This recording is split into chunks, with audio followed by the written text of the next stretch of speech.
Bismillahirrahmanirrahim. Chairman واپڈا آپ کو اور آپ کی ساری ٹیم کو میں ایک تو آج مبارک دیتا ہوں، یہ جو گرین یورو بانڈ آپ نے جو لانچ کیا اور جس کی وجہ سے $500 ملین کا آپ کو وہ قرضہ ملا اور بڑے اچھے ریٹس پہ، کنسیڈرنگ کہ ایک پرائیویٹ اینٹی نے، ایک گورنمنٹ نہیں بلکہ گورنمنٹ کی ایک انسٹیٹیوشن نے یہ قرضہ لیا، تو یہ بہت آپ کو مبارک ہو۔ دوسری میں مبارک آپ کو دینا چاہتا ہوں کہ یہ جو آپ نے جس تیزی سے ڈیمز کے اوپر پروگریس کیا ہے، میں نے جب شروع میں لانچ کیا بادشاہ ڈیم اور پھر مومن ڈیم، تو میں 2 سال میں اتنا پروگریس واقعی نہیں سمجھ رہا تھا کہ ہوگا، اور وہ اس لیے نہیں کہ آپ کے اوپر کوئی شک تھا، بدقسمتی سے ہمارے پاکستان کی جو چیز ہمیں ایک بہت بڑی کمزوری ہے وہ امپلیمنٹیشن پہ ہے۔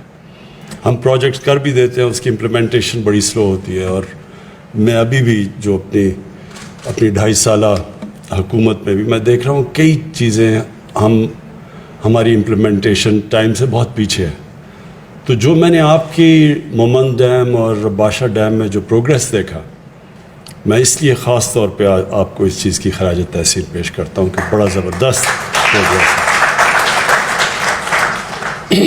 اور اس کے بعد یہ جو ہمارا پورا ڈیکیڈ آف ڈیمز، کہ 10 سال ہم وہ چیزیں کرنے جا رہے ہیں جو ہمیں 50 سال پہلے کرنی چاہیے تھی۔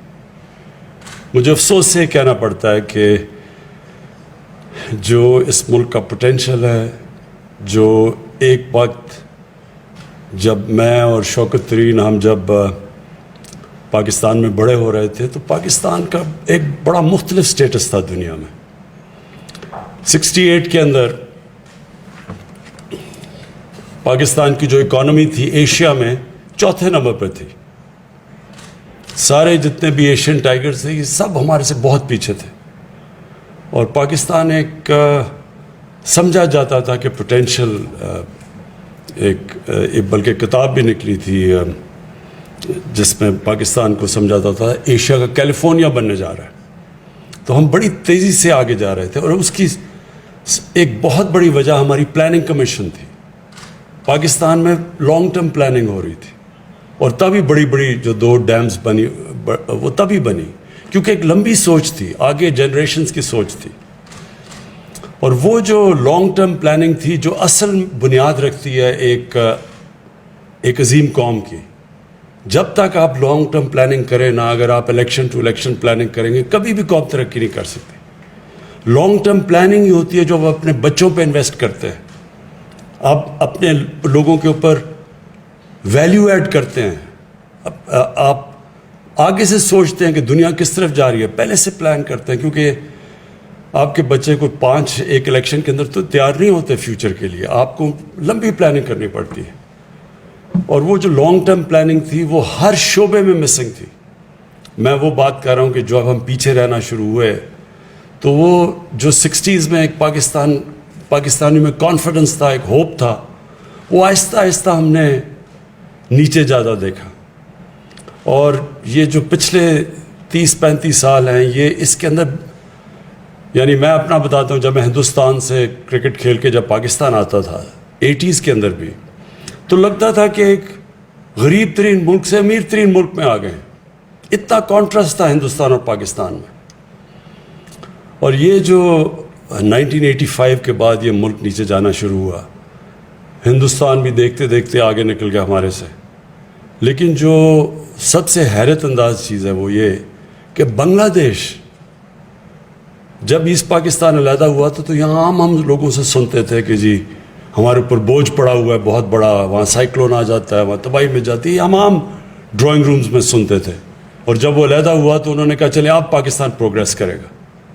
تو ان پچھلے 30 سالوں میں بنگلہ دیش بھی آگے نکل گیا پاکستان سے، اور اس کی بہت بڑی وجہ یہ تھی کہ کوئی کسی قسم کی لانگ ٹرم پلاننگ نہیں تھی۔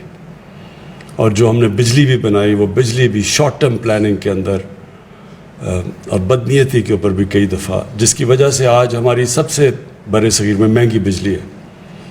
تو وابڈا اور جنرل مزمل کو میں اس لیے آج خاص طور پہ خراج تحسین پیش کرتا ہوں کہ 10 ڈیمز بن رہی ہیں پاکستان میں انشاءاللہ اگلے 10 سال میں. اور یہ صرف یہی نہیں کہ یہ 10,000 میگا واٹ بجلی اضافی پیدا کریں گے، لیکن کلین بجلی پیدا کریں گے، صاف بجلی، انوائرمنٹلی فرینڈلی. پاکستان کے اس وقت ہمیں سب کو سوچنا چاہیے کہ ہمارا جو ملک ونربل ہے کلائمیٹ چینج سے، جو گلوبل وارمنگ سے پاکستان وہ 10 ملکوں میں سب سے زیادہ متاثر ہے. تو آج سے ہمیں اپنی آگے آنے والی نسلوں کا سوچنا چاہیے کہ ہم ان کے لیے کیا کیا قدم اٹھائیں تاکہ ان کی زندگی بہتر ہو.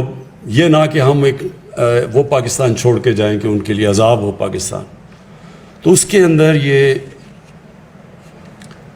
کلائمیٹ چینج کو اوائڈ کرنے کے لیے، گلوبل وارمنگ کو اوائڈ کرنے کے لیے، اور پاکستان وہ کی ہمارے گلیشیئرز کے اوپر جو اس کا ایفیکٹ آ رہا ہے، ابھی بھی آ رہا ہے اور آئے گا اگر ہم نے یہ قدم نہ اٹھائے، تو اس سے جو امپیکٹ پڑے گا پاکستان کی واٹر سیکیورٹی پہ اور سیکیورٹی پہ. تو اس کے لیے ایک تو یہ کلین انرجی جو یہ ڈیم سے ملے گی 10,000 میگا واٹ. اس کے علاوہ بھی پاکستان میں بہت پوٹینشیل ہے ہائیڈرو الیکٹریسٹی کا. لیکن دوسرا یہ جو ہم نے بڑا ایمبیشس ٹارگیٹ ہے 10 ارب درخت لگانے کا. 1 ارب درخت ہم نے پختونخوا میں لگا دیے تھے 5 سالوں میں. پھر اب جو 2018 میں ہم نے بڑا ambitious programme 10 billion tree tsunami کا کیا تھا. ابھی 1 ارب درخت پورے لگائے ہیں 2018 سے اب تک، جو کہ ابھی کمپلیٹ کیا ہم نے پچھلے دنوں میں. اور انشاءاللہ اب نرسریز کریٹ ہو گئی ہیں جس سے ہمیں اعتماد ہے کہ ہم 2023 تک ہم اس ملک میں 10 ارب درخت لگائیں گے، جو کہ بہت امپیکٹ ڈالے گا ہر طرح. اس کا بہت بڑا امپیکٹ پڑے گا ان علاقوں کے اندر لوگوں کی لائیولیہڈس پہ، اور ٹورزم پہ بہت بڑا امپیکٹ پڑے گا، ایٹماسفیئر پہ، پولوشن پہ. شہروں کے اندر جو درخت لگا رہے ہیں، جو شہر ہمارے پولوٹ ہو گئے، لاہور ایک کلاسک ایگزامپل ہے جو کہ ایک بڑا سٹی آف گارڈن سمجھا جاتا تھا، اب وہاں پولوشن ڈینجر لیول سے بھی اوپر چلی گئی ہے. تو یہ جو آگے آنے والے یہ جو لانگ ٹرم پلاننگ ہے، یہ ابھی سے ہم شروع کر رہے ہیں. وابڈا کی یہ جو انیشیٹو ہے اور جو ڈیمز ہیں، یہ اس کا ایک اسپیکٹ ہے.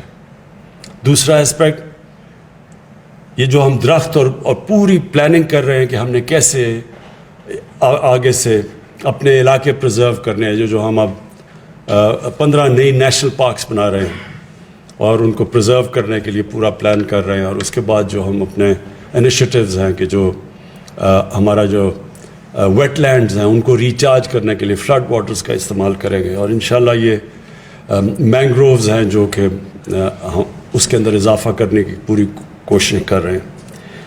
اس کے علاوہ جو ایجوکیشن سسٹم ہے، اس کے اندر پہلی دفعہ ایک سلیبس لے کے آ رہے ہیں، ایک کورس سلیبس پاکستان کے لیے. اب تک ایک فریگمنٹڈ ایجوکیشن سسٹم، جس سے پاکستان میں بجائے ایک کوہیژن ہو، سوشل کوہیژن ہو اور ایک نیشن بنے، وہ 3 ڈفرینٹ سلیبس اور 3 ڈفرینٹ قومیں بن رہی ہیں پاکستان میں، جس کے بہت برے اثرات ہیں، جس کی ایک بنیاد پرستی بھی ایک اسی سے آتی ہے جب آپ مختلف کلچر ایک ہی ملک میں کریٹ کر رہے ہیں. تو وہ اس کے اوپر پورا انشاءاللہ، اور اس میں ہمارے ایجوکیشن منسٹر نے بڑا زبردست کام کیا، سارے اسٹیک ہولڈر سے بات چیت کر کے ایک کورس سلیبس لے کے آ رہا ہے. اور انٹیگریٹ کر رہے ہیں ہم یہ دینی مدرسوں کو پہلی دفعہ مین اسٹریمنگ کرنے لگے ہیں ان کی.